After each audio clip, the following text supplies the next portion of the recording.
and the give-ups, always mix it with the good ones. Wild green lawns, rich sticks in Green Bay. Real high class, but my sweaty haze of summer. Sweet Jesus, don't eat all the money. I'm just seeing the speculation, playing shadows with our masters of the suburbs. We're the masters of the suburbs.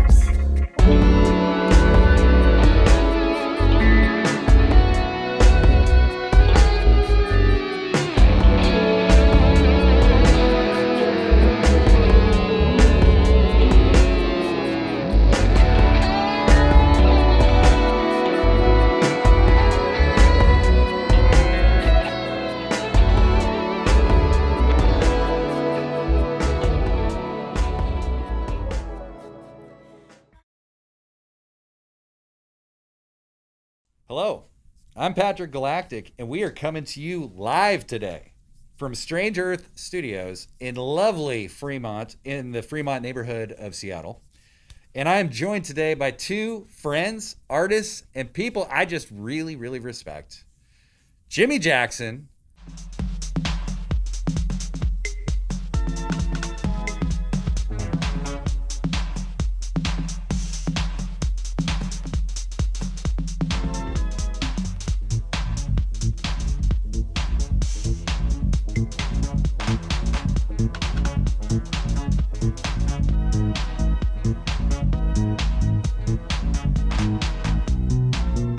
And Blazinspace.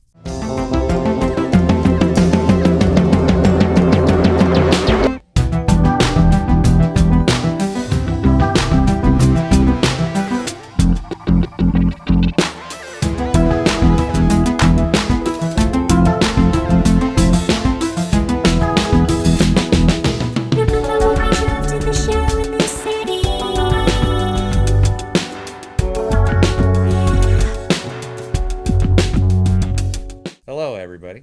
Thank you for being here. Hello, hello. Now, before we go too far, I want to tell you that we are in a COVID-safe environment, that Strange Earth has been sanitized, we are socially distanced, and just for this interview, we're going to remove our masks now so that we can have a proper conversation. But all precautions have been taken, so please don't worry for us, okay? So, with that said, here we are. Here we are. Faces. So, with that said, Jimi Jaxon, Yes.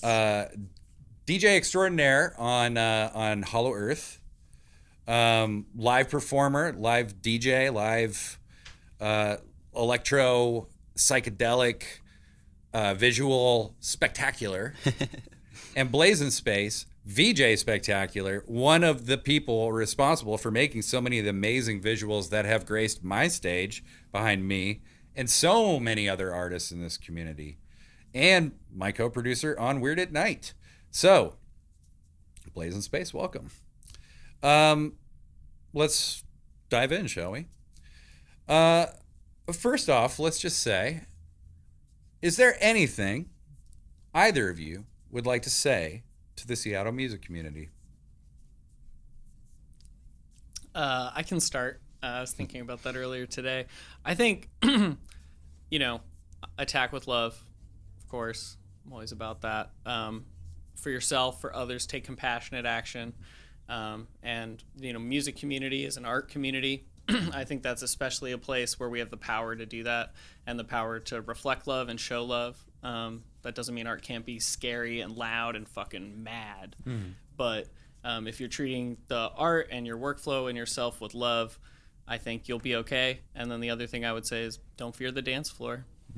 Come on out. There's our music scene is huge and diverse. And the main stage of our music scene could be a lot more diverse, but all of that talent is here. And I love that about Seattle, and I love finding it. And so, yeah, don't fear the dance floor. Jimmy?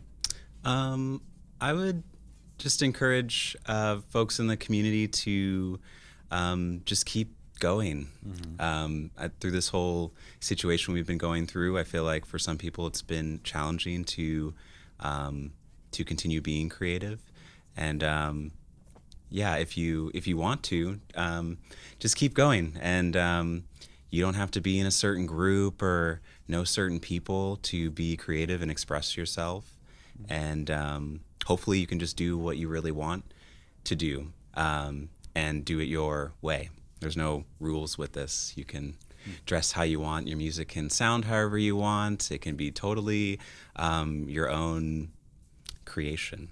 And yeah, and just cheers to the music community and also all the people that I'm not aware of. There's so many people outside of my awareness right now that are out there doing music, and we all contribute to the community. So we're all a part of this. So It's a matter of what you do now. If you decide to go, then you gotta just get on with it. Sit back, enjoy the ride. You gotta plant both your feet on the ground and start living life. How did you get here? It's about you.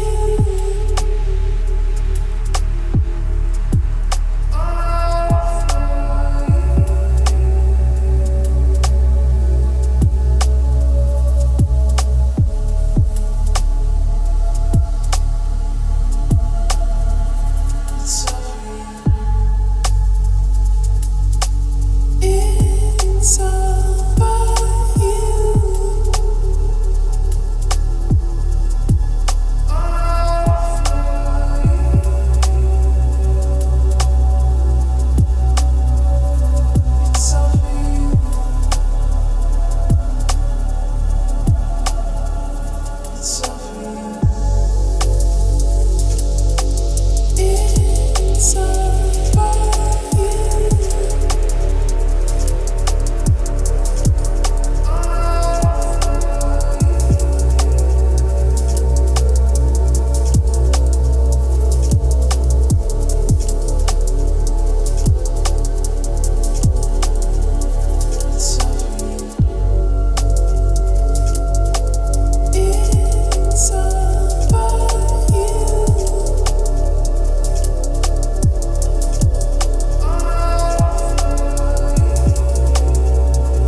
storytelling this week, I want you to do me a favor.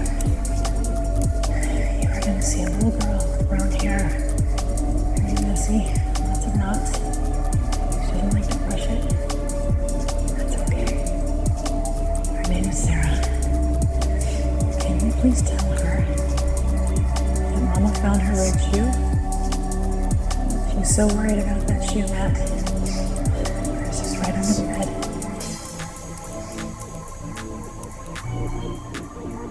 Give her a big hug and big kiss for me and tell her that Mama misses her. Tell her that she is my angel. She makes me so proud. So proud.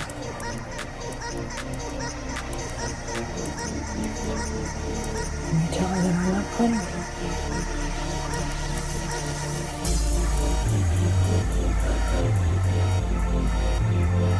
You tell her that I love her, Matt. You tell her that I love her so much.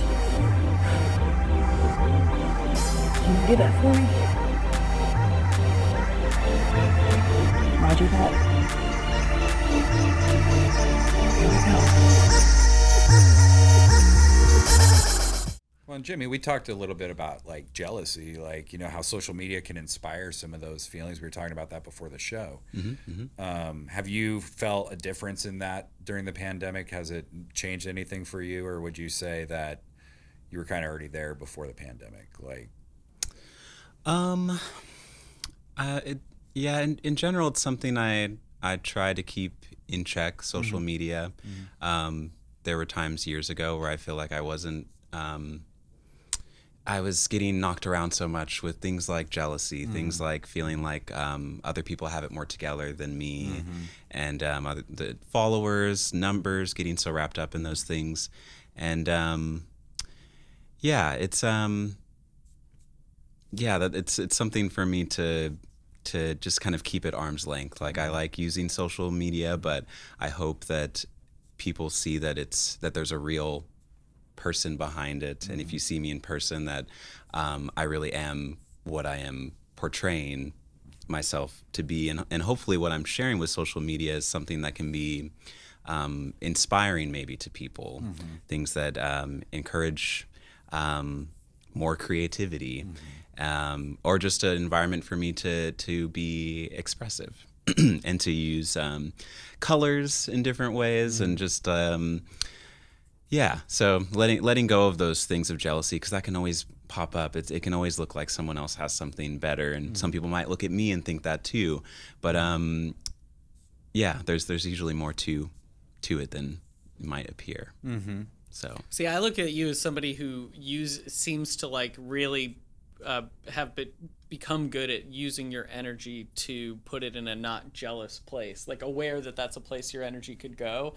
And instead, when we talk, you're like, you know, learning a new program, or you've started doing visuals, so you find a way to, like, there's this energy that wants to go somewhere, and you're like, let me put it here, actually. yeah, You know? yeah, there's been a lot of energy getting wrapped up in comparing myself, instead just trying to be like, well, why don't you learn something new, because that's energy that you're spending. Why don't you use some of that energy to empower yourself? So that's been more of my focus, to just keep trying to learn new things and not spin my wheels getting wrapped up in perceptions of other people, or sure. That's my favorite feeling. Like, I love exhibiting art and feeling that give back when that happens. Like, you almost make it to exhibit it, and then people are like, that's great. But it's so much more fun, or there's some sort of deep satisfaction I get when you learn a new trick just for yourself. You both have pretty unique monikers. Where do they come from? Jimmy, you go first. Well, before Jimi Jaxon, I had a name with DJ in front of it, DJ Phantom. Okay. And DJ Trev before that. DJ Trev. And eventually I started getting more into producing, and I wanted to have a name. I didn't want to have DJ attached to it. I love DJing and still do, and practice like pretty much every day. But I wanted to have a name that could be more broad in case I get involved in other things. And yeah, a friend called me up one day, and him and another friend had come up with this name. I really had nothing to do with it. They just called me up, and they were like, I have this name for you. They had the spelling exactly the way that I use. And they said that I reminded them of Jimi Hendrix and Michael Jackson. So they combined them into one word, and left the spelling of Jimmy's name the same, and then changed Michael's name a little bit. And yeah, at the time, it felt almost like too big of a name for me to take on, because at the time I wasn't really playing the guitar, even though I did a while ago, and I definitely wasn't dancing like I am now, like years later. So it kind of didn't quite almost make sense to me. I knew that it made sense to them, but I feel like as years have gone by, I've almost grown into the name. And now I'm playing guitar again, and now I'm singing and dancing a lot more, which people haven't quite seen yet. But at home, it's like every day. And now I really see where that name plays out for me.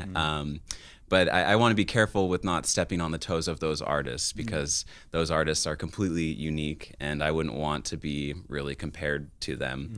And I just have immense respect for those artists, and yeah.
That's where my name came from.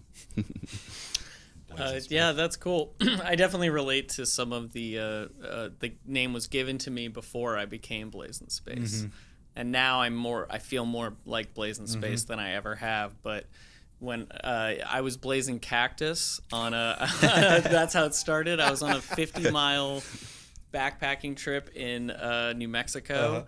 I can't remember the name of the ranch right now, but kind of a boring name for a ranch, like the New Ranch or something like that. But it was a great big lot of space, no trails or anything. But yeah, I was like the troop leader, and so one of my leadership things was we're all gonna have nicknames for ourselves. And so they named me Blazing Cactus. And this was before, I smoked weed or was kind of wacky. I was more like shy. I could be a leader, I could become charismatic, but that sort of more creative, imaginative side was probably, like what they were seeing in me from hanging out with me. But to me, myself, I wasn't very outgoing. And then in college, I was in a couple bands that didn't know how to play music was our thing. So the first one was called No Bono.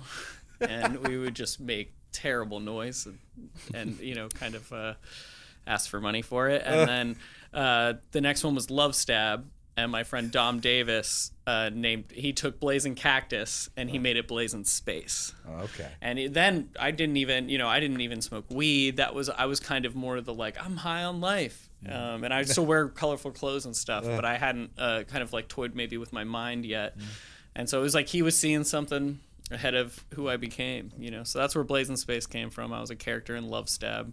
Wow. Okay. And then, and then of course years later, after Cat Pack, it was like, well, I've been Blazinspace the whole time, And as I started to dye my hair and wear different clothes, I became the character I pretended to be at college parties. Yeah, that's In interesting. real So for the audience, Blazinspace and I have worked together for 8 years or so, and I've never heard that story. So that's a first for us all.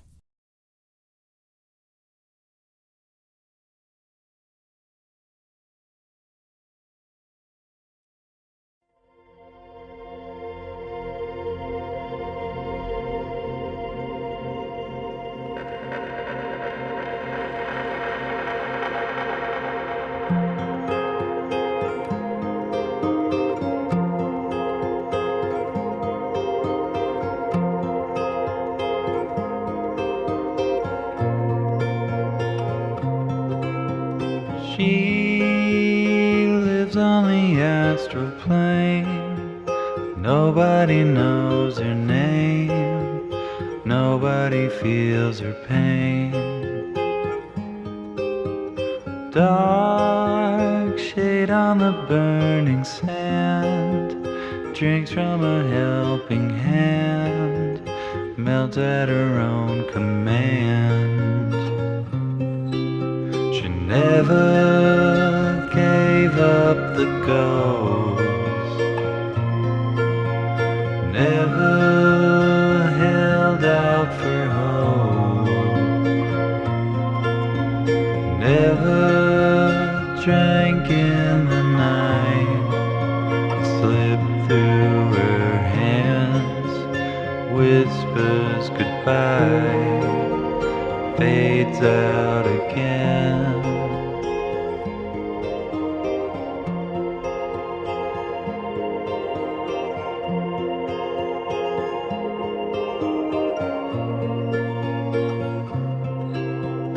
She lives on the astral plane. Nobody knows her name. Nobody feels her pain. Dark shade on the burning sand. Shrinks from a helping hand. Melts at her own command. She never gave up the ghost.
So we kind of have already skirted around the edges of this a little bit, but what are your silver linings through the pandemic so far? Like,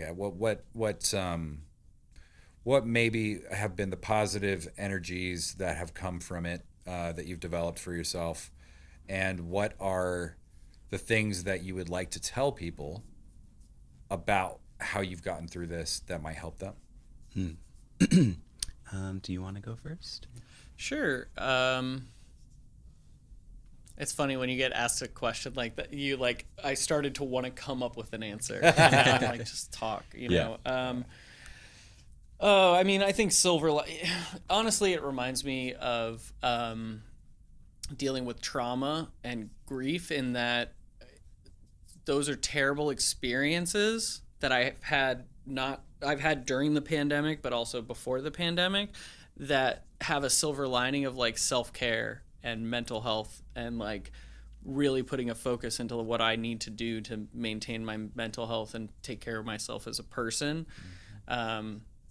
So yeah, that's kind of my silver lining, that this has all been very traumatic and I'm feeling it, but that's given me a lot to process and like a lot of energy to send somewhere else. Like we were talking about, like just as lonely and destitute I felt like that desperate need to put that into something positive, you know, and luckily I know some other creative people. So before I just hit bottom, someone's like, we could do an interview. We could, you know, can you do this? And so, yeah, I think my silver lining is kind of like focusing on mental health in that sort of serious way that you tend to do when you're going through something really intense that you should probably be doing all the time, you know? I feel like for the 10 plus years when I got really into DJing after seeing Daft Punk, I was just on a nonstop like rocket ship, and had built up a lot of discipline really as I look back. It was just continuing every single day, every month, something was going on. And sometimes I didn't quite know why I was doing so much. But then with all this stuff happening, I feel like there's a silver lining of my discipline almost that was developed. I think it's helping to carry me through this situation, even though it's been really all sorts of emotions. And two, when you put your whole life into things around shows and all that, and then it just stops one day, I mean, that's pretty traumatizing. Yeah. And at the same time, I feel like it showed me what I'm made of in a way, because when I'm home by myself, regardless of shutdowns or whatever, I'm doing music regardless, which John was talking about earlier. It's kind of where I am a lot of times anyways, in my room working on things. So it's kind of me in my element anyways. And yeah, just being able to also then send positive energy out to other people, whether we're in the same room or not. I forget how much that can mean to people, just to check on people and let them know I'm sending them positive energy, or I'm sending this music out, or just that they even know that I'm still practicing and DJing, because they might think that I just hung up the turntables once the club's closed, and that's really not the case. I just do a little private party pretty much all the time. A little private party. I think there's also some validation there for the person that you're who's finding that out about you, that, you know, all isn't lost. Yeah. It's easy to say, well, everything's fucked. Well, everything's going to shit. Well, this was a terrible time. But it's like, oh, but you have a new track. Yeah. Oh, but you're working towards something, just gives that other person hearing it like a little bit other piece of information. Yeah. Something's continuing. Something's growing. Well, you know, there's a new flower growing outside, I'm sure. Yes. Many of them. I think sometimes just seeing that there's other people who are intending to carry this existence forward is actually really positive at this point. You know, it's just because, and it's I'm not even judging anybody. It's just, I think at a certain point you encounter so many people who are just so down right now. Yeah. That when you meet somebody who's like, yeah, but we're gonna do this and we're gonna do that, and I have this happening, you're like, yes, something, life is happening still. That's good. It's also, even when you see that, like I experience this when I see other performers doing it, if I'm putting too much pressure on myself to try to bring that other energy, but I just can't because I'm just pissed at everything. And it's just like last week, it was just hitting me. But then you see, a collaborator or a friend or someone you're a fan of carrying that energy. Well, I can push it. It almost feels like this merit. Okay, well, I can take the creative energy forward. I can give you something new that'll make you feel excited. Not For Sale released a record like just before this interview, and I just spent the whole day just getting excited that this music was going to come out, and then I listened to it and I loved it, and I did all this creative stuff, and that was right in the middle of having a panic attack about the whole pandemic. So it's like, I think it's so great that artists can do that. And then I hope other artists give themselves the permission, like me sometimes, to be like, you don't have to save the day. It's all right that you can't make art today because you're just bummed. It's like, Yeah, and if we're all, sorry, no, you go ahead. If for me, if I take away the negative aspect of competition and think more of us all in a collective energy, all artists, whether I know about them or not, then it doesn't feel so like I'm still doing it just to keep up. It's more of just like, it's like a relay race or something. Sometimes you pass the baton off, someone's ready, and then you can take a break. Like, and it doesn't need to be. Not everyone has to say everything. Yeah, and someone can say dance and have fun. Someone can say this is sexy. Someone can be funny.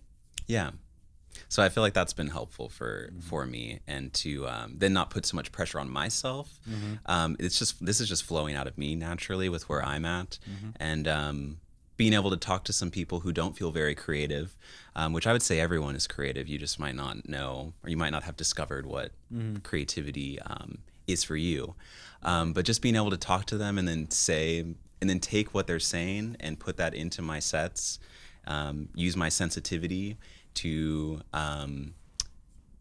channel that, feels like I'm then helping them as well, whether they know it or not, instead of just saying, oh, that sucks. I'll listen and it'll come out in the music. I'll hear it come out in the lyrics of songs that I'll choose to DJ. It'll be it'll have to do with what people are talking to me about and what I'm thinking. So as a collective energy, I think we can together help us through this. We don't have to do it the same way and at the same time.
that is like the silver lining of the struggling artist is that you know how to make it through a struggle. Yeah. Yeah, I've at least trained myself to just express, like just whatever it is, just let it out. So, and then through this, there was just, I was able, even though it was really brutal sometimes, but I will let it out. And that's taken me some time to really let go into that. But that's like a very therapeutic thing that I would hope to pass on to other people as well. This is a way to be more healthy. Sure. Really, not be so bottled up.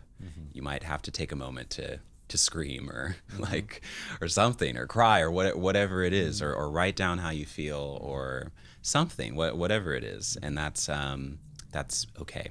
And I would say it's pretty healthy as long as you're not hurting anybody. Sure. Yeah, I often try to craft the perfect antidote, but then it comes upon me like by accident while I'm making art or something. Yeah, you can just find what you needed in the process of trying to address what you need. You know. Absolutely. Jimmy, let's talk about disco droppings. So you host a show, Hollow Earth Radio, called Disco Droppings. Tell it give us the schedule. Tell us when it's on. Yeah, it's on every Thursday from 5 to 7 Pacific time. And it's an extension, I would say, of my blog, discodroppings.com. And yeah, a lot of artists that I've interviewed over the years on the blog, their music's featured in the show, and then a lot of other ones as well. And yeah, Hollow Earth Radio has been a really great place for me to do that. That's cool. So what inspired you to start a blog, I guess? And when did you start it? I believe I started in 2009, so it was about a year after I started DJing. I just all of a sudden just was like, why don't you just start a blog, make a WordPress? And for some reason I came up with the phrase that disco shit.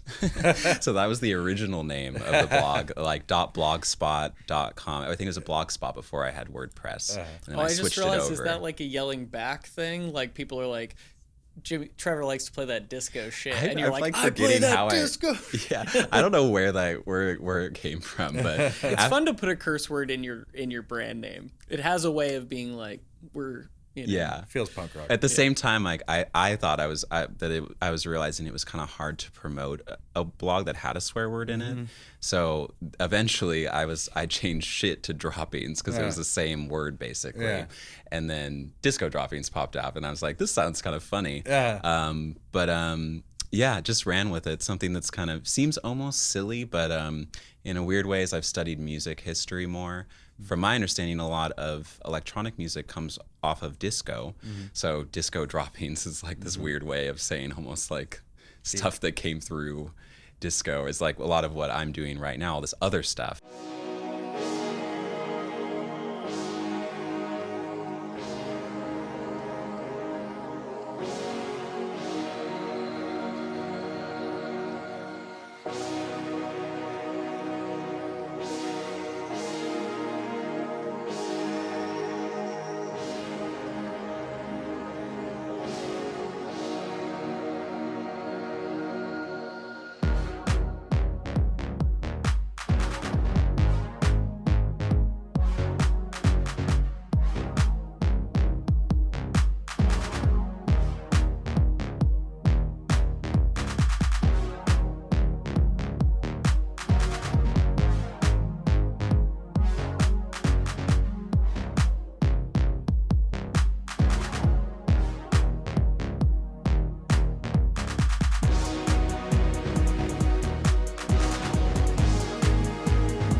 Blazinspace.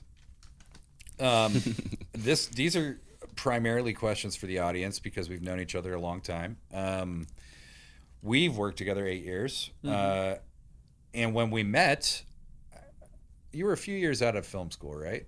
Yeah, I think when we met, 2012? yeah, so we met in 2012. I was 2 years out of film school. Okay, so you're 2 years out of film school. I come over. You're there. You're the person who's going to be taking these pictures of my band. You're really nice. You and me kind of joked around with each other a little bit, but didn't get to talk a whole lot. But you were busy as hell, and that was something that I just saw about you right away. Was just you were always like looking for stuff to create and to. But you were also a stand-up before this, and so you've tried a lot of different things. How did you find yourself in VJing? Like what was true about VJing that wasn't true about stand-up, or wasn't true about maybe some of those other art forms? Oh, I mean, one thing that comes to mind is live performance, love of movies and moving images and that kind of understanding. Excuse me. And I'm also just a lover of music. I'm always digesting music. So I think I've always kind of had that poetic sensibility where sometimes I can't say it and I can't put it on like worksheets, any kind of paperwork I'm terrible at because it's sort of like, give me this one answer, and my mind immediately is like, but what if it was this? And so VJing, it's just like a way to say something invisible between two ideas, between what's being said, between what you're seeing, and then it's like somewhere in the middle, and then also just the energy. So it's almost like an acknowledgement of that invisible energy, you know, like you might be listening to something that sounds like really angry and intense, and it's like, God, it feels like we're like in some sort of cool hell in here. But then if you're looking at that cool hell, it's like that idea is being said before you even have to turn to your friend and say it. So I think it's something about a love for movies and a love for live performance, at least getting that thrill of like being nervous and like the thing has to happen. Seems to make me create my best shit. If I have to do it, you know, probably like most artists, like that. No, it's due tomorrow. All of a sudden, you produce. So it happens like it wasn't happening when you were trying to do it for the 2 weeks up to the deadline. So there's something about live that makes me create. Yeah.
prefer it to stand up because like I mean the benefits of having a band and the music is already carrying the day. There's booze. There's sort of a nice cushion to be able to succeed already, which makes me feel this sort of like freedom of like, well, it could be, I could blow everyone's minds, or it could just be like the smallest detail to what's happening, because what's happening is already great.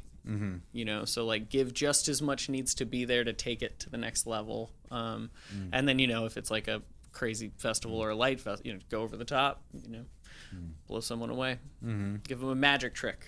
Just one further question there. What drew you to VJing? Like what made you aware of it, and how did you decide that you wanted to try it? Oh, I mean, I guess I'll answer it in two ways, because I think what made me want to try it was I made a music video for Ivy, Maddie Levine, and we wanted to perform it live. And so then my thought was, well, wouldn't it be cooler? Like, you know, it's one thing to be playing and then have the new music video behind you. But what if I'm like making what's going to be the final music video while you're playing? So then that's kind of how I tricked myself into becoming a VJ. You know, I didn't, I loved visuals and stuff just as like a visual artist and a filmmaker, but I think it was that like that trying to create it on the fly. And so that was what got me to do the first gig. Oh, okay. I'm sorry. We were talking about how I started VJing, and the reason I felt like I had two answers was because there was that first time that I VJ'd, but meeting Carlos Telos changed everything. You know, working with screens. They were one of the first bands that saw me do it with, you know, when I was still just doing it with my friends, just doing it with Cat Pack and people Cat Pack knew. Really wasn't, like, still feeling nervous to put myself out there. And Carlos was the first person that was like, maybe you could do what we want to happen for us, and like hired me to do it. And so, I mean, the first or one of the first times I ever did that, where it was kind of like what I ended up doing, you know, every night was just going to a random venue. Oh, hello, I'm the VJ. I'll set up over there. And yeah, Carlos was like, you should have a machine if you're going to do this. Here's a machine, you know, and just, I mean, Carlos just made it such an easy, slippery, looking back on it, it's like Carlos just pushed me on a slide. I had no idea. That was leading to everything that would kind of come, you know. And that's so cool. Yeah.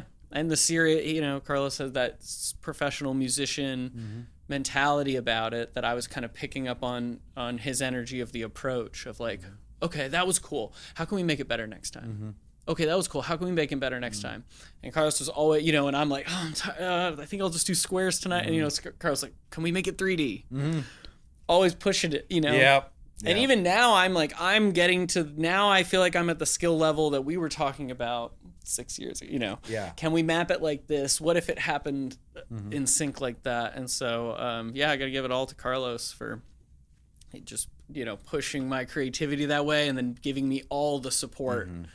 Yeah, and has always just been like so generous. I mean, almost makes me cry to talk about it, you know. Yeah. It's like Carlos and his brother, it's just, that was so, they, you know, and Allison, it's just such a support energy of Astral Media Lab for Blazinspace. It's just like, there'd be no Blazin without them, for sure. Well, for context, just for people watching, Astro Media Lab is the brainchild of Carlos Tullis, Allison Tullis, and Blazinspace, essentially, right? Yeah, and then I'll give a shout out to Marshall and sure. Kristen Coleman and Mark Tullos, who inspired it coming together. Right, Coffee Cup Productions kind of inspired Astral Media to become what it became.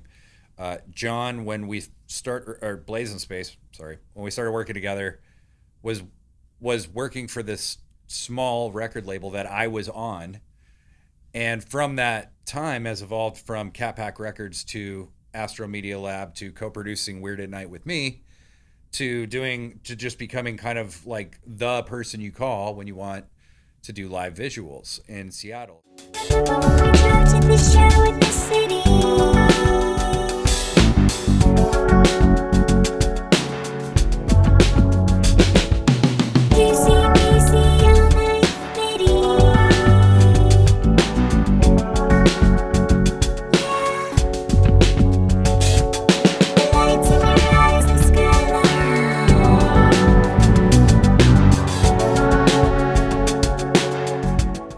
Jimmy, 7 Deadly Records. Yes. Is another component of the Jimi Jaxon thing. Why don't we talk a little bit about that? Why don't you tell us a little bit about 7 Deadly Records and kind of how you got started with that? Yeah. It's a label of quite a few releases now, and for a while it was I was more focusing on releasing other people's music through it, and I would pop up here and there. Like towards the very beginning, there were ones. Safari Zone was our first release, and I did one track, and one of them's like an interlude, and then another remix later. But for the most part, I would be lifting up other artists, and more recently, I wanted to push myself to release some of my own music through the label, and hold on to the label and not try to pitch it to a different label. And Ambience and Ambience 2, which was released last November, and then this April, right, as all this stuff happened. And just wanted to push myself to do something pretty different, because I'm more known for dance music in a lot of ways, and these ones are very ambient. They're like kind of strange experimental ambient tracks. And it's I love all the releases on the label. There's one from a friend from Norway called Ciezo in there. Zulab is another artist. We did an EP with him. And there's some new stuff in the works as well right now. I don't want to say what it is until it's like really ready to put too much pressure on myself, but it's cool to see there's some more stuff in the works, and Disco Droppings has expanded to be a label in a way too, because there's a Bandcamp for Disco Droppings as well.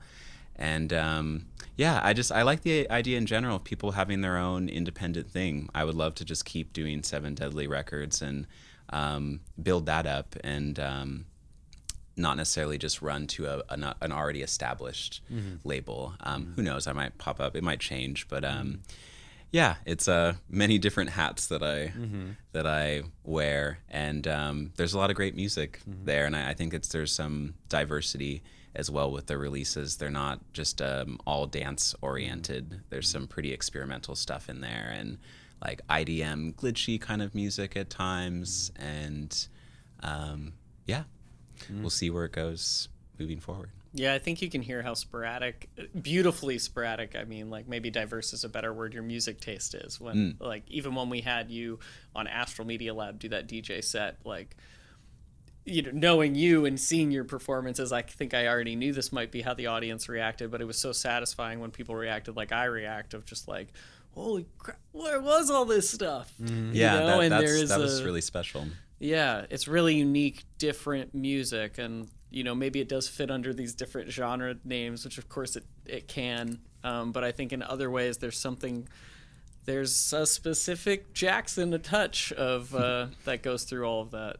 Yeah, I think deep down they don't quite fit those boxes, but that's like the loose something to give someone an idea. Sure. And it's kind of uncomfortable sometimes to be willing to put out music like that, where it doesn't quite fit. Sometimes it's challenging for me to figure out how to promote it, or people will get confused, being like, what is this ambient stuff? They're listening to me playing at Steamworks, for instance, and then they listen to the ambient stuff. For some people, they'd be like, are these two different people? But I've just realized how multifaceted I am, and just how diverse my personality can be. And it's nice to just do it the way I want, really, even if it's uncomfortable sometimes. And hopefully for just the whole culture of music, like you can do what you want. It doesn't need to be one sound for the label. If that's what you want to do, cool, but just don't do that just because you think you have to. And I feel like with 7 Deadly Records and with Disco Droppings, there's really no rules. It's just, if I'm feeling it, then I'll share it. If you need me, you need me. I am the 0 point, the primal vibration. I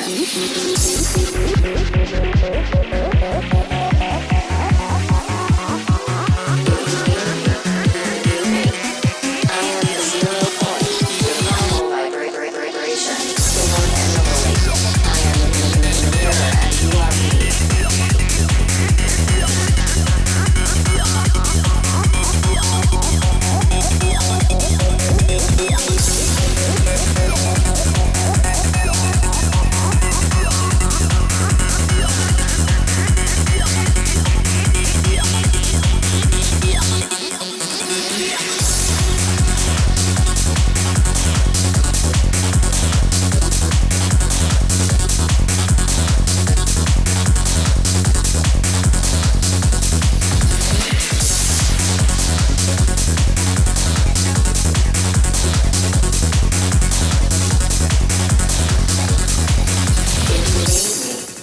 believe me. I am the 0 point. The primal vibration. The one and only. I am the mirror, and you are me. Ego sees the visible spectrum only. The conscious mind embraces infinite eternity. Hear the turn, your eyes aware. You will recognize time. So we have so much kind of to celebrate still. You both are huge inspirations to me, and being friends with you makes my life feel like it makes a little more sense. And you both inspire me tremendously. And I just hope that you're getting what you need from your art right now. You're giving people a lot to be inspired by. And I just want to thank you both for sharing the time. Thank you. Thanks. Yeah, I would say the same, about my friendship to Jimmy. It makes things make sense. Mm-hmm. And y'all are very inspiring to me as well. It's a good crew. Friends inspiring friends.